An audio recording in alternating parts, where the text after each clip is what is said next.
Hey, welcome to video number 2 for low back pain. So let's talk about some stretches and strengthening exercises. I believe that you can't overstretch the low back. I see frequently people turning around desks like this, trying to relieve the back, and this is thoracic rotation of the mid back. You are not actually hitting that low back painful area that you're trying to work.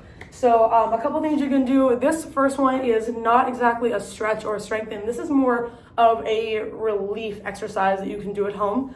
So there actually is a certain pillow that you can purchase on Amazon. It's like $20 specifically for this exercise, but you could also just pile a few pillows up in a ramp format. So let me just show you what that would look like. Ideally, you would be on a soccer surface or on a yoga mat or anything like that, especially if you're at home. You can even do this in bed. Having an ice pack right under your low back with something in between, not having the ice directly on your skin. And then you're going to elevate those pillows up. So your legs are pretty straight and you're going to elevate so your knees are lifted. They'll be here. That's going to put that relief on the low back. So I don't have a bunch of pillows. This bar is going to serve as my pillows. Don't use a bar, that's terrible. But making sure to elevate the knees so they are higher, and you can let those legs hang over. So this is great to do in bed, letting your legs hang over, having 2, 3, 4 pillows stacked up, and then underneath your back, you're going to want that ice pack. Sitting here, you can scroll on Instagram, you can sleep, whatever it is, 10, 15 minutes, even up to 20. I wouldn't ice anytime more than 20 minutes, but that is probably the number one relief that I know for low back pain. That's temporary relief. That's something that's going to help you temporarily. Next up, we're also going to be doing 2 other lying exercises. You can go one at a time, making sure to keep that low back press in the ground, bringing one knee to the chest individually, or if you can tolerate it, bringing both together, pressing. So anyone who, if you have trouble bringing your knees to the chest, especially for any client, the physical therapists I've worked with, I've seen them also do with an overweight client with a mini band or a large band, pulling back, because if you have anything getting in the way of this stretch, you can't get the full flexion right there.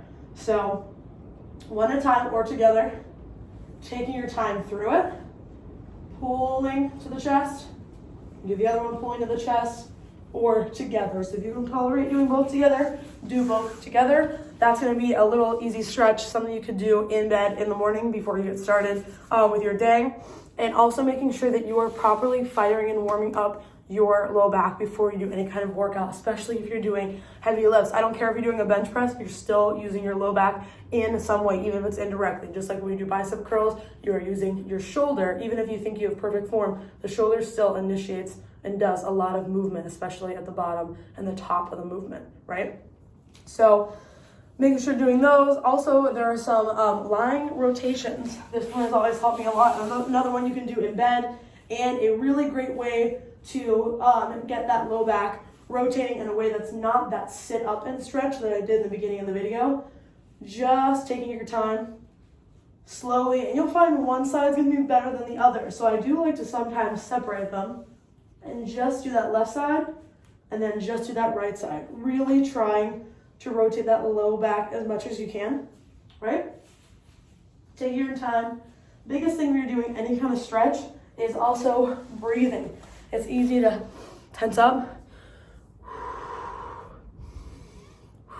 Breathe through those movements, right?